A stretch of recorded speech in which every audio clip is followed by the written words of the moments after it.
Je suis Fabien Vérité, enseignant-chercheur à l'ISIR, laboratoire de Sorbonne Université. J'ai eu l'occasion de travailler avec le LabEx CAMI pendant 2 projets. Le premier qui était le projet fédérateur copie chirurgicale et le deuxième qui était un projet de thèse co-encadré avec Bernard Beil du laboratoire ICUB à Strasbourg, thèse faite par Charles-Élie Saudret qu'il va vous présenter maintenant. Je suis Charles-Élie Saudret, j'ai été doctorant au sein du laboratoire ISIR d'octobre 2020 jusqu'à juin 2024, donc j'ai récemment soutenu ma thèse. Cette thèse s'intéresse à l'augmentation de la perception de raideur en chirurgie laparoscopique. Afin de contextualiser le problème, on s'intéresse ici à la chirurgie minimalement invasive ou chirurgie laparoscopique.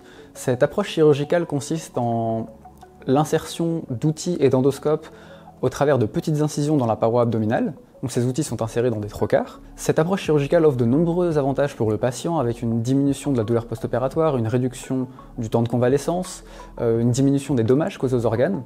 En revanche, ces avantages pour le patient sont contrebalancés par une difficulté accrue pour le chirurgien.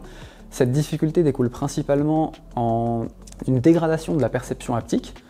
Donc plus précisément, cette dégradation de la perception haptique s'explique par la présence de frottements dans le trocar et de jeux, l'élasticité de la paroi abdominale et ainsi que l'effet levier qui viennent dégrader et distordre les efforts perçus en bout d'outil. Il y a donc un réel besoin pour le chirurgien d'améliorer cette perception pour lui permettre notamment d'améliorer sa précision lors de tâches de palpation par exemple. De manière plus générale, l'objectif de cette thèse est de proposer une solution permettant de restituer les efforts appliqués en bout d'outil aux chirurgiens.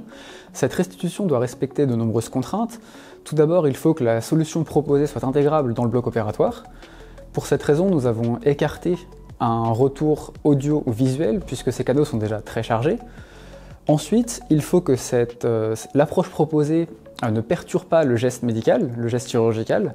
Ainsi, nous avons également écarté une approche kinesthésique. Et enfin, la dernière contrainte à respecter est que l'approche proposée doit être la plus intuitive possible.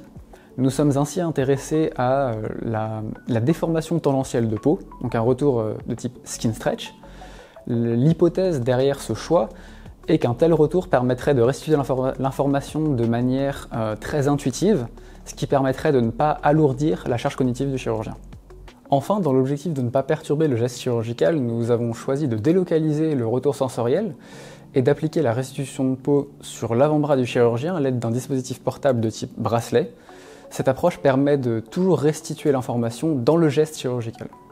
Afin d'évaluer les performances de notre solution, dans un premier temps, une preuve de concept a été menée en se focalisant sur la perception des efforts axiaux, c'est-à-dire dans le cas où les efforts appliqués et le retour sont alignés.